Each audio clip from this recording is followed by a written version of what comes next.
Welcome to Nerds Amalgamated, a podcast that covers the latest events in science, pop culture, and gaming. I'm the professor, aspiring game developer, sci-fi aficionado, and completely and undeniably a geek trying to take over the world. I'll be breaking down the news from tech to gaming. I am the DJ, a humble nerd, a big weeb, and a watcher from the halls of the multiverse. Just kidding. Anyways, I'll be breaking down all things comics to movies to anime. Join us and stay hydrated as we quench you with witty banter, unintentionally hilarious hot takes, and trivia more fun than a night at the pub, courtesy of Nerds Amalgamated. Welcome back to Nerds Amalgamated, where I've got another great show. We're talking about the Prometheus actor who had his identity stolen for propaganda, Sony suing a mod creator, and bringing the Thylacine, or the Tasmanian Tiger, back to life. Woohoo! Yes, I figured since DJ's on about doing a Halloween episode, because it's October, and that's apparently the thing you do, even though we live in Australia where we don't do Halloween. But there's so much marketing involved in Halloween. Well, anyway, I thought we should do something about the undead. So first up, we have the Prometheus actor, also in Dark Crystal and Bleachers, Dan Dewhurst. Dewhurst? Is that how you say that? Dewhurst. Dewhurst? That's a tricky one to wrap your mouth around. Now say it fast 3 times. No. Anyway, Dan Dewhurst had his identity stolen for a Venezuelan propaganda campaign. What can you tell us about that, DJ? So, from the statement that he said via the Actors Union Equity, he signed a contract in 2021 with the tech company Synthesia to become one of the first actors whose likeness would be made into an AI avatar. He auditioned for the avatar part and got it, but became suspicious about the wide-ranging clauses in the contract. So he contacted his agent at Equity. Concerns were echoed, and Dewhurst said he and his lawyers tried to get the contract changed, yet failed. But he was shown the booking confirmations, which included stipulations that the avatar can't be used for illegal or unsavory purposes. However, 2 years later, he was sent a link to a fake CNN report that he said showing himself posed as a TV news anchor, spreading fake news pushed by the government of Venezuela's Nicolas Maduro. The avatar tells viewers that the economy is doing well among a string of other inaccurate and contested narratives. Yeah, that just reminds me of the "This is fine" meme. That really sucks when your image is being used for that. Yeah, and we spoke about it a couple of weeks ago with the Elon Musk sharing AI-generated propaganda of Kamala Harris. Yeah, I remember that, yeah. Yeah, but it's not just the politicians who have to watch out, it's the actors as well. How long until they take random people off the street or not even bother? Because there's a website, This Person Does Not Exist, that has been around for years, that AI generates faces of people that don't exist. Oh, there is if I recall, there's a website that does that, actually. I just said there's a website that does this. Oh, right. And you said, I think there's a website that does that. I swear, do you even listen to me? I do listen to you. It's just a double entendre. Okay, so I've just shared the link to thispersondoesnotexist.com into the show notes. And it's just picked a thumbnail of some random guy who does not exist. For me, when I click the picture, it's a picture of a woman. Yeah. Each time you refresh the page, you get a new picture. No, I mean, when I click on the image right now, I get a picture of a woman. What the hell? Yeah, and I click it and I get a picture of some guy with a beard. What the fuck? It's AI generation. Oh, man. And this is a primitive model compared to what we have today. Oh, but you know what's actually funny? Remember last week how I said about the whole AI actor? Whether Hollywood's ready for that? And you were like, I don't think Hollywood's ready for that. Ta-da! Well, this isn't Hollywood. This is politics. Hollywood's not ready for it. And they've made it very clear through the unions that they don't care for it. but politics have decided that, yeah, we can do whatever we want with AI generated people. The reaction to Dewhurst's image being used for propaganda, according to the actor, was, "I couldn't believe it. My stomach dropped. Everything I was worried about has happened, but a few times worse. I am literally the face of fake news." You That misquoted him there. what did he say? What do you mean? You said that it happened a few times worse. Yeah, this is What he said was that it was 1,000 times worse. oh, right. Okay. Okay, make that yeah, 1,000 times worse. So you're not listening to me, you're not reading. Curse me and my dyslexia. But the face of fake news. That's, I don't know, man. That sounds really hyperbolic. Well, he is in a way, because Yeah. there aren't many people who have been cloned for AI newscasters and spouting fake news. So he is literally the face of fake news. Well, there are others. I mean, Scarlett Johansson, for example, is the was once the face of AI voices when they used her voice for Yeah, AI but stuff. that's not fake news, is it? That's AI voices. Yeah, that's true. That's true. Yeah, that's fair. Let's see. So in response to that, the spokesperson for Synthesia responded by saying, "We take the concerns of the talent we work with very seriously, and we recognize that content moderation and combating harmful content are an ever-evolving challenge." It said that it's made changes since, including explicitly banning the creation of news-like content using stock avatars by non-media organizations, strengthening content review processes, and hiring more content moderators. "We sincerely regret the negative personal and professional impact the historical incidents have had on the people you've spoken to," it added. "We've been Yeah, in touch." corpo speak, too little, too late. We should at this point we should have like a soundboard with your voice say corpo speak incoming corpo speak. They continued on by saying, "We've been in touch with some of the actors impacted by the issues above and explained our efforts to them, but if we've missed anyone, we've welcomed their feedback and we want to listen to and act on their concerns. Many of the actors we work with re-engage with us for new shoots. At the start of our collaborations, we explained our terms of service to them and how our technology works so they are aware of what the platform can do and the safeguards we have in place." So, translation, yeah, we like to say we listen to people, but we don't really do that. Yeah, I'm kind of surprised they actually used a real actor for this propaganda. Like, they could have used any AI generated person. It doesn't have to be a real person. Like, this person does not exist. Yeah, but the problem with creating an AI character from scratch, it takes a lot of work. And do you really want to sit behind do you really want to do that? Like, sit behind a computer and create a character from scratch? Or do you want to go the cheap and lazy way of just going, "Okay, we'll just use an actor and just lie about it"? Well, they had to pay for the actor. Yeah. Oh yeah, that's true. That's true. So it depends how much it costs to get an actor to do a body scan. And I've seen this guy. I'm looking at this guy's IMDb page, and it. While he has an interesting resume, like he hasn't really been any like big movies as well. So it kind of like in it. It depends on who they choose the actor per se. So you're saying he's not anyone big? Yeah, yeah. Like if you look at his IMDb page, he's the role in Prometheus, he was uncredited, and it was a Peter Wayland Files. That was it. And he was in one episode of Bleachers. That was it.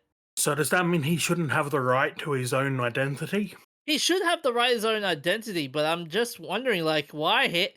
Like, okay, hit. It might be interesting if it's just him, but like, imagine if it was a bigger actor, imagine how much of a pushback would it be? It would be a very big pushback. The bigger actors are probably also getting paid enough. They don't need to go into predatory contracts with AI companies.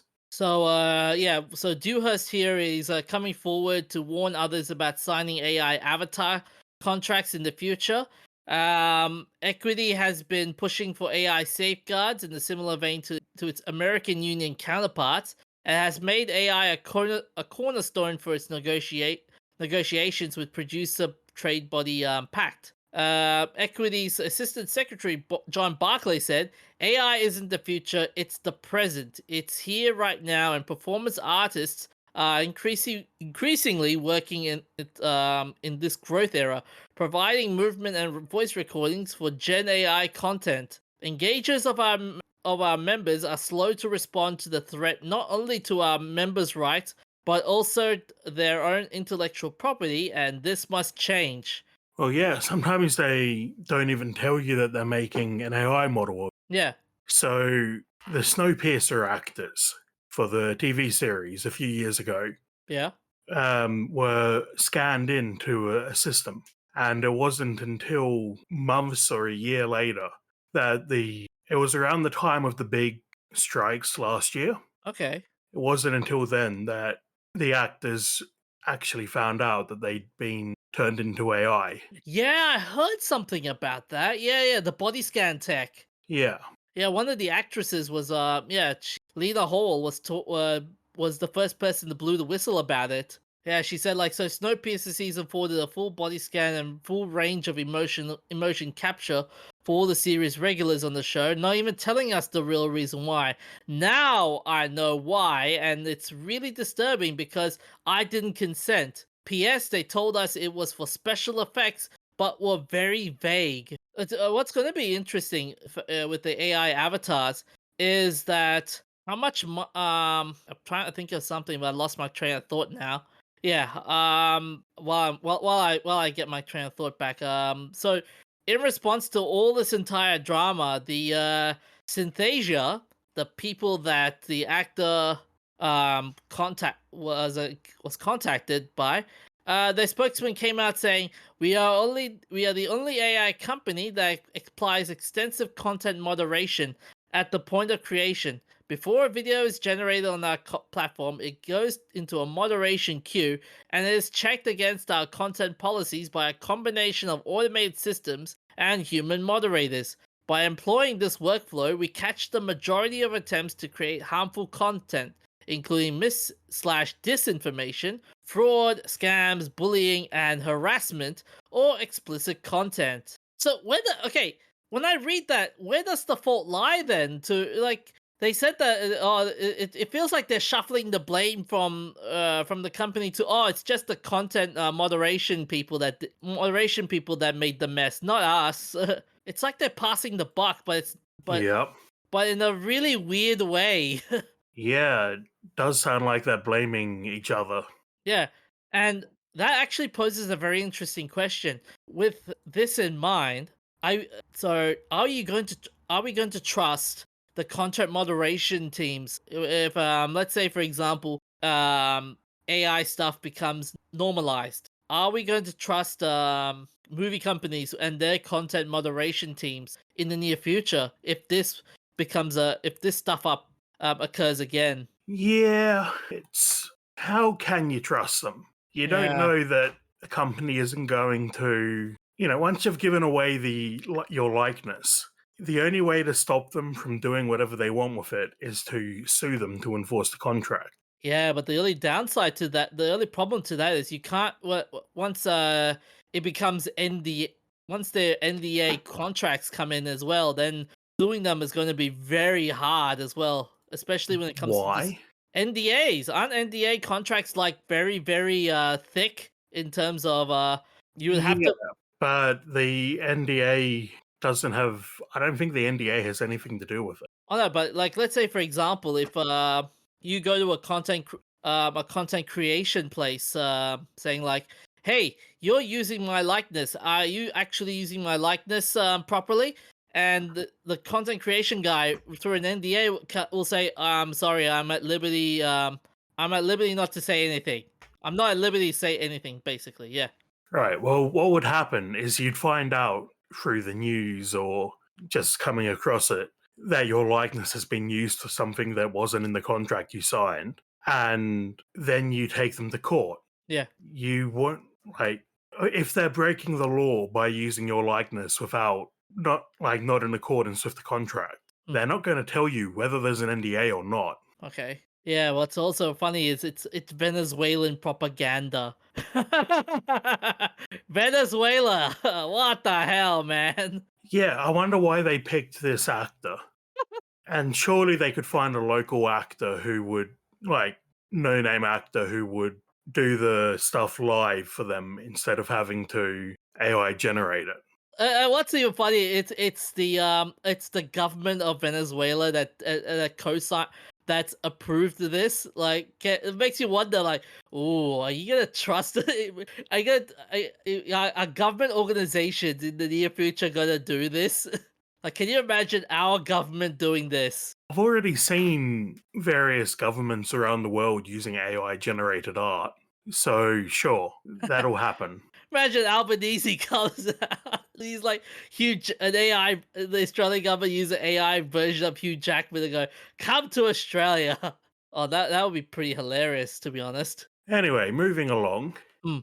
PlayStation sued a company that makes mods in the EU and lost massively. Oh, how bad? Well, they sued a company called Daytel, who make mods for games that, yes, allow cheating, so they are technically video game cheats. But the game, I believe, is single player. Motorstorm? I think yeah, it is single player.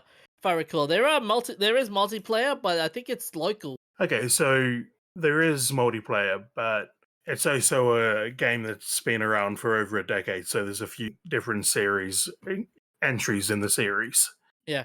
But anyway, the mods made by Daytel do two things. They give you infinite boost, but also have an option to allow you to control the game with motion controls. And Okay. Sony argued that the software latches on like a parasite, which is very emotive language. Not only motor, but hyperbolic. Yeah.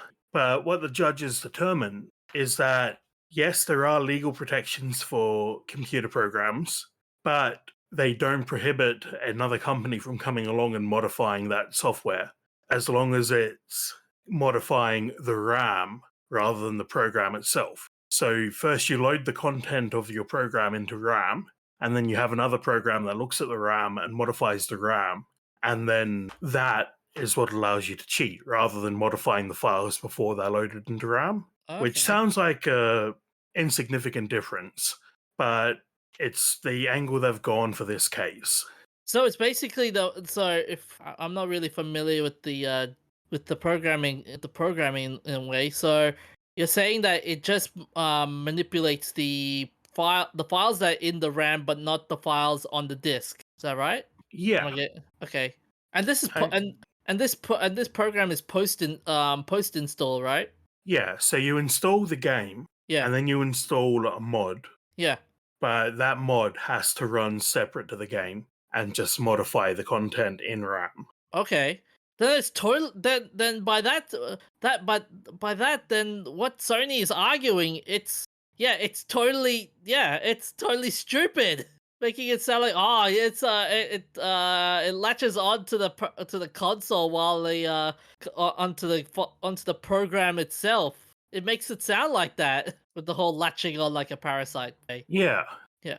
And the part of the arguments for the opposition, Advocate General, whose name I can't pronounce, presented an opinion that if you have a detective novel, the author can't prevent you from skipping to the end and looking at the solution, even if that would spoil the story for you. That's an interesting analogy. Yeah, well, I think that ties into right to repair and whether you actually own content or not. Mm, Because if you buy a book, a physical book, there's basically nothing anyone can do to take that book away from you. You can cut it up, you can turn it into a little book safe, these carve the hole in the pages so you can hide your yeah, jewelry in there or whatever. yeah. You can skip to the end, you can graffiti the book, you can write notes, Yeah. and you can also then go and make reviews and transformative works. Yeah, But this is a applying that same logic to computer software, where traditionally it's been viewed that you don't have those same rights. And I think it's actually a bit more complicated to talk about it in relation to computer software, because computer software piracy doesn't take anything from the original owner. Like, if I have a book Mm. and I want to pirate that for my friend and photocopy every page, that's a massive commitment. But also, so realistically, I'd be more likely to just give my friend a copy of the book. And in that case, I no longer have my own copy. But with computer software, you can copy it without degrading or taking the original copy away from the person who owns it. Yeah, but then the problem would be like, let's say for example, the program you give to your friend, for example, okay? And the one that you have right now has as an incoming patch. So the problem is the one that your friend has will not have the patch. You get what I mean? Yeah, but that's irrelevant to the point I'm making. Okay, fair enough. Fair enough. And that's been true of all software piracy ever. But it's a lot easier to make a copy of software than it is to copy a physical object. Yeah, that's true. And as part of the DRM and anti piracy measures, they also try to restrict your ability to modify or to skip to the end or do whatever you want with your copy of the game. Hmm. And that totally sucks now. Like it feels like the whole concept of game ownership has become a foreign concept. Yeah, like you can't, these days, you can't even share a copy of a game with a friend. Nah. You don't have to, like, if you buy through something like Steam or any other online store, you can't take it and give it to your friend and say, borrow this for a week. You can't, it's getting harder to do that with CDs and physical media because they've started locking CDs to your account. Yeah. Have you seen the did you see Steam's I think I told you the other day about Steam's new ruling say how you have to tell people, okay, it's just a license but not the full game. Yeah. Have you seen the latest update on that one? What is the update on that? GOG has decided to take pot shots at Steam, saying, "Oh, we give out good, full games, guys." Yes, but even they technically don't. You can download the installer to games off GOG, which Yeah, would be the equivalent of having a CD of it, but they can still take it away from your library if they wanted to. So unless you're actively backing it up, there's nothing stopping them from taking it away from you. yeah. I'm just reading one of the sections in the article they were saying earlier. So they said what's interesting as well. They said here the directive on the legal protection of computer programs does not allow the holder of the protection to prohibit the marketing by the third party of software which merely changes variables transferred temporarily. The directive protects only the intellectual creation as is reflected on the text of the computer program's source code and object code. What do you think of that line? Yeah, so that ties into my point that there are intellectual property rights for creators of software, but there is also the right of the purchaser to do certain things, and those rights are being restricted by anti piracy measures. Do you reckon these anti-piracy measures from companies, it's just company overreach gone too far, in a sense? I think that it's companies attempting to scrape every cent out that they can. So basically, last week, you can go back to that episode for more details. We spoke about a study into the de novo DRM, which claimed that if the DRM is cracked or removed, you lose 20% of your revenue.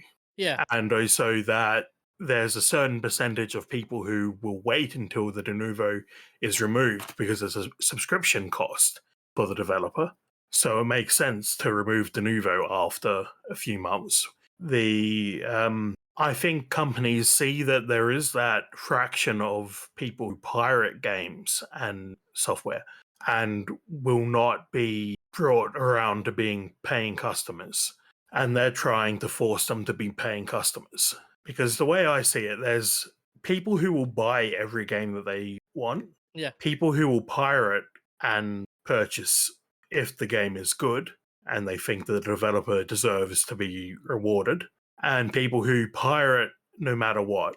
And I think a lot of the second group will be satisfied by purchasing on a store like Steam that has a refund policy now, because they know if they release a game, if they buy a game and it's garbage, they can get it refunded.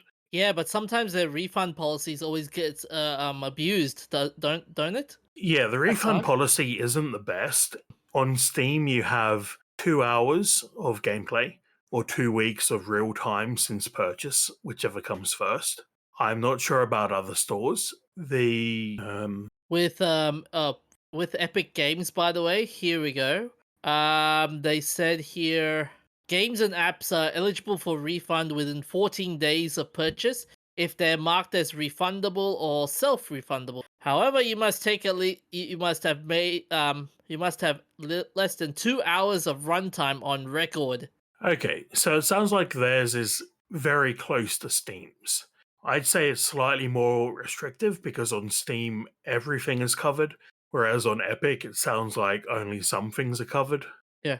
But Uh that's seems to be the industry standard, and there are a very small percentage of people who abuse that by purchasing a game, playing through it as fast as they can, and then refunding it before the refund period finishes.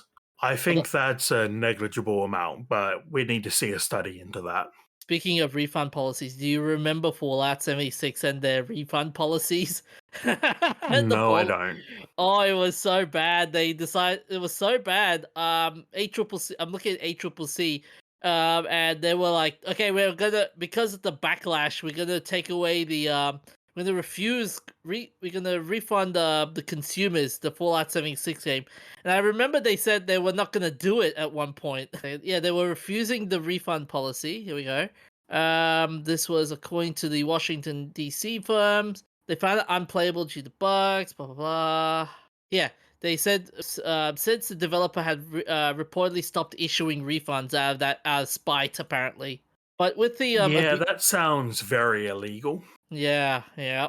The other thing with with gaming in terms of the piracy side of things, it's I think like with Sony, they're trying. This is even though this is the this using this lawsuit to try and deal with piracy, it feels like it's using a hammer to just destroy a wall. Actually, no, using a sledgehammer to actually no, the now best way is using a sledgehammer to bust a nail. That's the best way of putting it. Right. Feels like a sledgehammer approach. But okay. I'm really there's an interesting line. There's a lot of reason to cheer for this if you're into mods or think that you should have control over the software or hardware you buy. So you reckon so you reckon it's a big win for the mod community, or you reckon it's just Yes, that's why I wanted to talk about this today, okay? Yep. because it is a massive win for the mod community. It's harder to mod a game in RAM than it is to mod it on disk, but it does point out that there is a legal protection to modding. Yeah. Of course, if you're modding for the purpose of cheating in multiplayer games, you are scum and should die in Minecraft. And it's also important to note that for multiplayer games, this doesn't necessarily apply. It's not illegal to make the mod and to sell it. It is illegal to, well, sorry, not illegal to do anything with it, but if it violates the terms of service of the game that you're playing, then you can get your account banned. So I'd still only mod single player games. Yeah. I'm worried. I'm worried more of if even if the this is a win, a massive win for the modding community. For now, I'm just fearing Sony will do something to try and wrap around this in a sense. Try and avoid future incidents like that. They can try, but they're still going to have to deal with it in the EU. Yeah. And it's also a win for accessibility Yeah.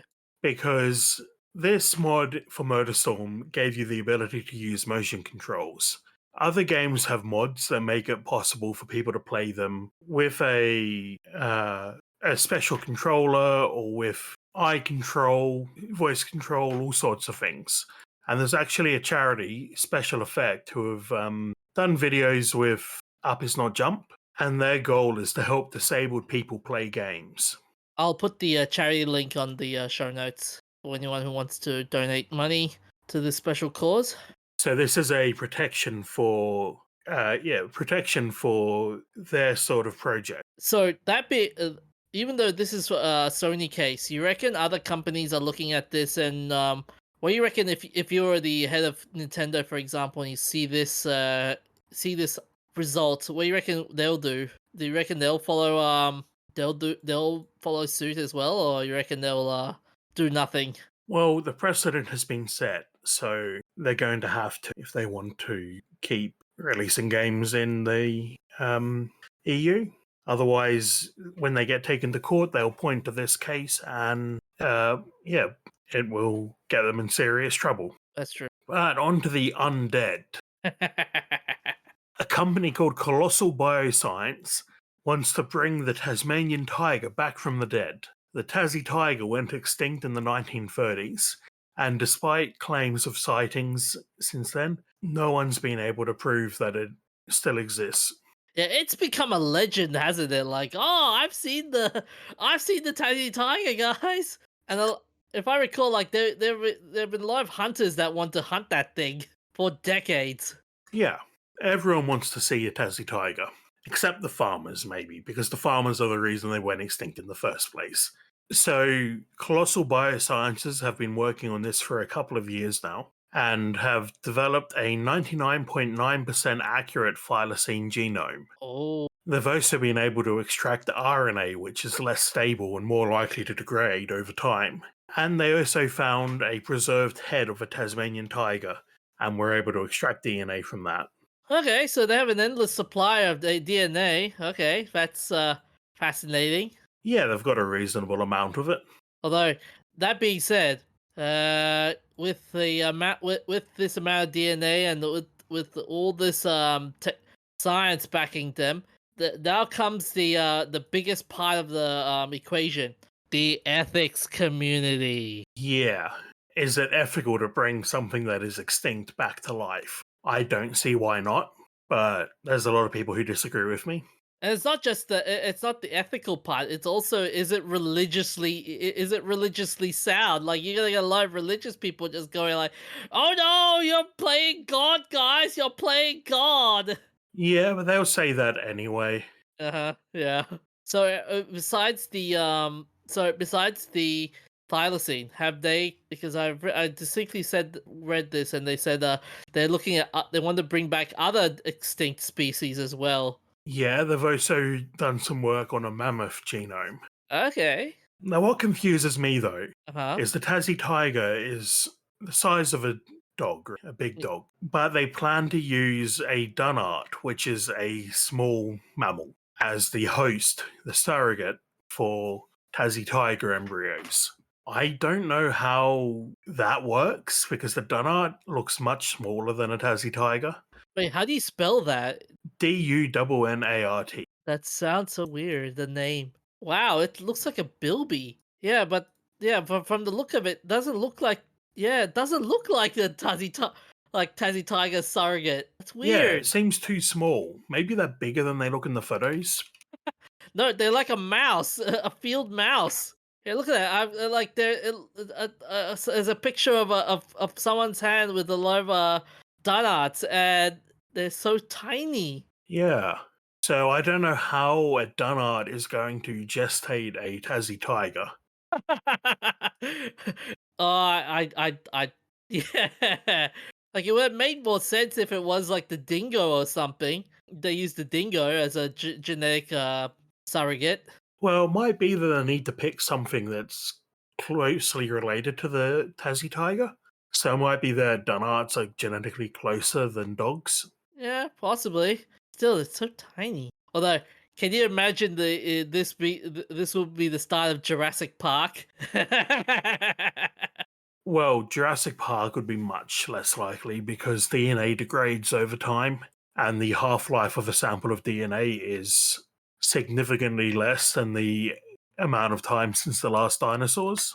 Yeah, but So, but isn't like with Jurassic Park, if I recall, they used the DNA of a frog to yeah, but that's optimistic because they still had to find some DNA of dinosaurs. yeah, it's true. Yeah, yeah.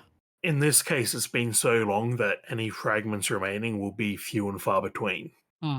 And the other problem with when you try and bring back extinct species would be the fact that what other like are there going to be more genetic messes you have to deal with? Like maybe you've unwittingly created an ancient pathogen or some sort, or not ancient pathogen, new mutations that be coming out of create bringing back dead species. Yeah, I'm not sure how that would work, but I suppose it's a risk that they should probably investigate. Yeah, a lot of someone's been saying that bringing back dead species is not achievable, which is interesting. Yeah, and the article doesn't go into a huge amount of detail about that, but Dr. Christopher, sorry, Professor Christopher Helgen says that it's not possible, and that any chance that they did bring it back would be a modified Dunart, not a Tassie Tiger. And that's true because there is a degree of DNA development that comes from the mother. So, mitochondrial DNA specifically comes from the mother, Yeah, and also gene expression could be different in a Dunart bred Thylacine than it would be in a natural Thylacine. And then there's also that if you're not raising the Thylacine with natural Thylacines, are they going to behave the same? How much of their behavior is nature versus nurture? oh, can you imagine the population of if this happened, if let's say they bring back one thylacine from extinction, can you imagine if the population of that thylacine explodes as a result? Like, let's say they decide, okay, we're gonna create a female thylacine, and the population explodes from there. Unlikely, because a healthy population requires a few hundred uh, individuals, and there's in a genetic recreation program, they'd be starting with only a couple of individuals, and they'd be very closely related. So any reproduction would lead to mutations, and it probably wouldn't be viable. Yeah, because also the other funny thing is I remember you were saying that if this company wants to bring back the dodo, and I thought all of a sudden, okay, so does that mean as dead as a dodo will no longer exist? I said they were bringing back the mammoth. I haven't heard anything about a dodo for them. Oh, okay, I saw Might be something. another company, Ah, okay, fair or enough. even it could be the same company. It's just not in the articles we've got. Fair enough. But you know what's gonna be funny? Imagine if they bring back the thylacine and they release it into the wild and they go, okay, hunters, you've got the prey now. Now go hunt. Yeah, let's just spend millions of dollars bringing an animal back from extinction Yep. and then kill it off again. Sure, why not? Who knows? Maybe it will. It may fight back. It'd be like every sign. It'd be like one of those horror movies. Yeah, they're not going to suddenly learn to be man eaters like that. Sorry, I've been too much in the horror movie Yeah, world. you've seen too many movies. Fair enough. Speaking of seeing not too many movies and stuff, uh, funny how we were talking about the asteroids and how I was saying like, oh, this will be like all those crazy asteroid movies with our mini moon. Yeah, and I was thinking it would be more like the book Delta V, where astronauts go to an asteroid to mine it. Yep. Turns out you were right. Yeah, yeah. So, DJ, you were the one who first brought up mining the asteroid Yep. last week, And and you I were saying, said unlikely, but possible. yeah. And in this case, yeah, there's an article that's come out saying, actually, this would be a really good idea. I was right. I was right, damn it. Yeah, so if you're interested in sci-fi about that, go check out the book Delta V because it's really good. It's by Daniel Suarez. Well, what's going to be even more funnier? Can you imagine how many idiots are going to try and do like, I'm going to go to the mini moon for content creation. There aren't many influencers who have access to a rocket. Oh, I don't know. There's always Mr. Beast. There's always Mr. Beast. Yeah, he could probably afford it. Anyway, our shout-outs for this week. On the 17th of October 1907, Marconi began the first commercial transatlantic wireless service between Nova Scotia in Canada and Ireland. It enabled real-time communication between Europe and North America for the first time. And on the 17th of October this year, we passed the 10th anniversary of Fury, which is a really good World War II tank movie. It's not the most accurate, but it's a really good story. The director, David Ayer, required the actors to undergo 4 months of preparation for filming, including a week-long Navy SEAL boot camp. And filming in Oxfordshire, England, Brad Pitt said it was set up to break us down, to keep us cold, to keep us exhausted, to keep us miserable, to keep us wet, make us eat cold food. And if our stuff wasn't together, we had to pay for it with physical forfeits. We're up at 5 in the morning, we're doing night watches in the hour. So, sounds like they enforced method acting there. Would you ever do it? Method acting? Oh no, I mean going through this Navy SEAL boot camp. Oh, nah, I'm too fat. They were also forced to fight each other and live in the tank together. I like they also said like they also insulted each other with personal attacks as well. Can you imagine being the HR person? Like this guy you've heard complaints that this guy insulted you. So I'm gonna give you a HR warning, and yeah. Also Well, living. no, go on. No, I was gonna say, also living in the tank for a long period of Yeah, time. that would be uncomfortable. Yep. Oh, and I thought living in a submarine was bad enough. You were gonna say. So the tank Fury was portrayed by a M4A2E8 HVSS Sherman tank named Ron Harry. Ron/Harry. Now my first thought is that must be a Harry Potter reference, but surely not.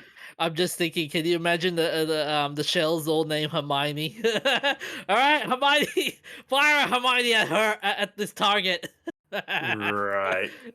And Shia LaBeouf, doing crazy stuff, reportedly pulled out his own tooth and did not shower, Oh, and repeatedly cut his face each time it healed by himself instead of using makeup. yeah, that movie was life changing for Shia LaBeouf for all the for so many incidents.